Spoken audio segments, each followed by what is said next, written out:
Hello friends, good morning and welcome to the pre-market session. Friends, we are waking up to very strong positive cues in the sense that in Greek the election outcome is out, that event is out of the way, and the people there have voted for pro-reform and pro-Eurozone in Greece. So that means that there is going to be some kind of a relief in the market, because there were fears that depending upon the outcome of this election, Greece may or may not. That event is out of the way, so most of the markets have reacted positively to that. And if you look at Asian markets, most of them are up anywhere from 0.5 to about almost 2% up.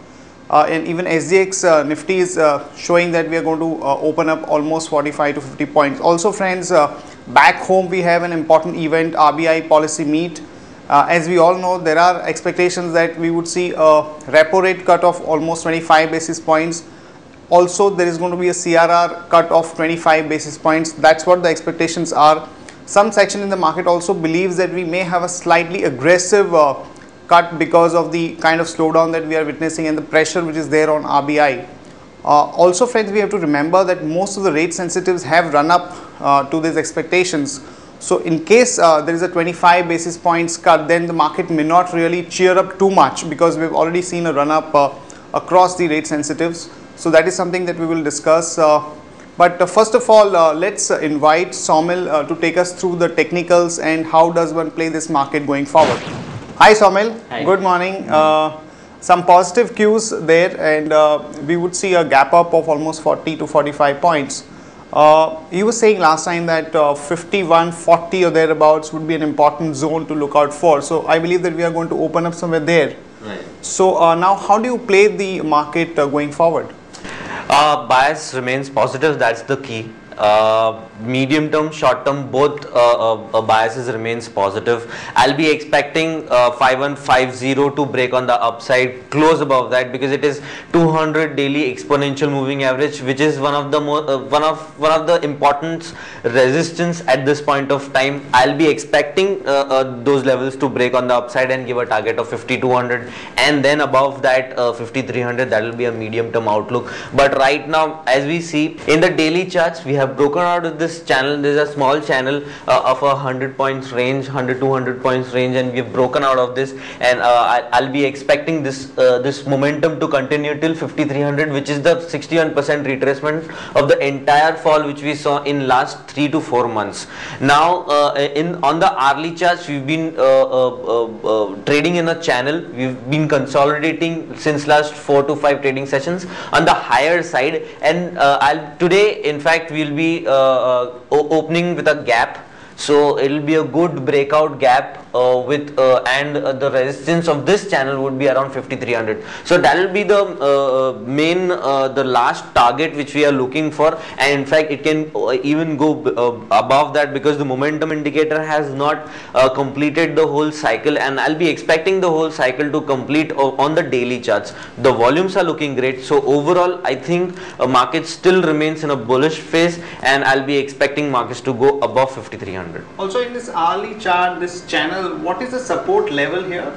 The support level would be around 5080, 5060, which is again 200 simple moving average 5060, and 200 exponential moving average is at 5150. So that is the range with support and resistance. Either side breakout would lead to a very aggressive sell-off or aggressive rise. So the probability right now is that the breakout would be on the higher side, and we will be achieving 5300 and also above that. Okay, and also since Bank Nifty would have a lot of implications for the RBI policy meet outcome. So any outlook on that, and any fillers that you have as to how one can play that? Yeah, absolutely. Last time we saw that it was it had taken resistance at the channel on the higher side.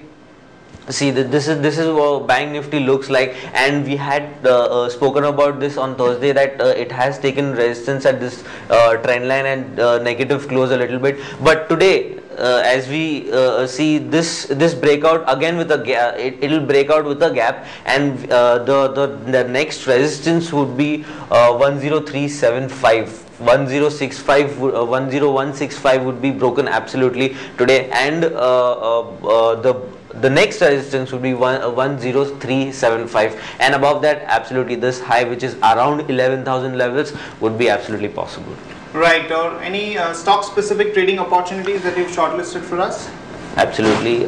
This is Tata Steel. It has formed a small triangle pattern, taken support at 20 daily moving average.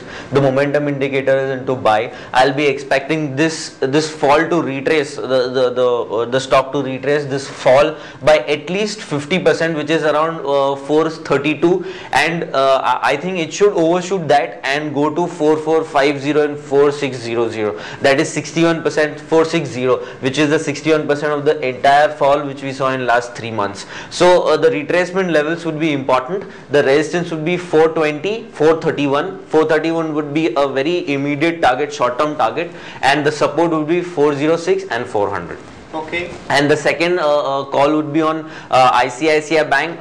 Bank stocks all are looking good, they are in a good momentum. There was a small pause for a day or two, but now I think again the breakout would be is visible now in ICICI Bank, especially because this channel which we saw in index also, it has broken in this, and with good volumes, the average volumes, they're better than average volumes. So I'll be looking out for buying this stock at these levels, and the resistance would be 860 and 895, which would be 895 would be a little longer on a medium term outlook. The support would be 816 and 800.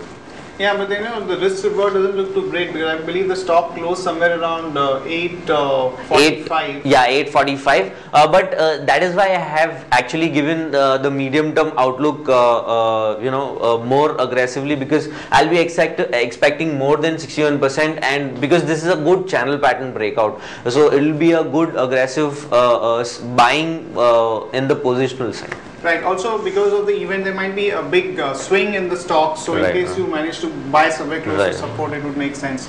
Thanks a lot, Saumil, for that update. Friends, just to recap, we believe that the market will definitely gap up, but since the issues in the Eurozone are not completely resolved, and as we all know that the bigger economies like Spain and Italy still have issues, so we may not really take a relief from the fact that one event is out of the way and we will have a swift rally without any issues. Also, we have to remember that this RBI policy meet is extremely important, because expectations have already been built up. So if you have a slight bit of negative, then you might see a big sell-off across the rate sensitive space. What we believe is that the right strategy should be that we should wait for the market to stabilize somewhere above 5150 and about 5170 zone, which is an important resistance from various technical levels perspective. If we see some strength, and if the outcome of the RBI policy meet is positive, then we could probably have a much higher upside, and one can play this entire thing through options. Maybe one can do a bull spread of buying a 5200 call and selling maybe 5300 for current month, or you can simply buy a 5300 call, because in case something positive emerges, then the market could give a decent upside to maybe 5200 plus, maybe 5350. That's a very distinct possibility. That's it from all of us, friends. See you tomorrow at the same time. Have a nice trading session.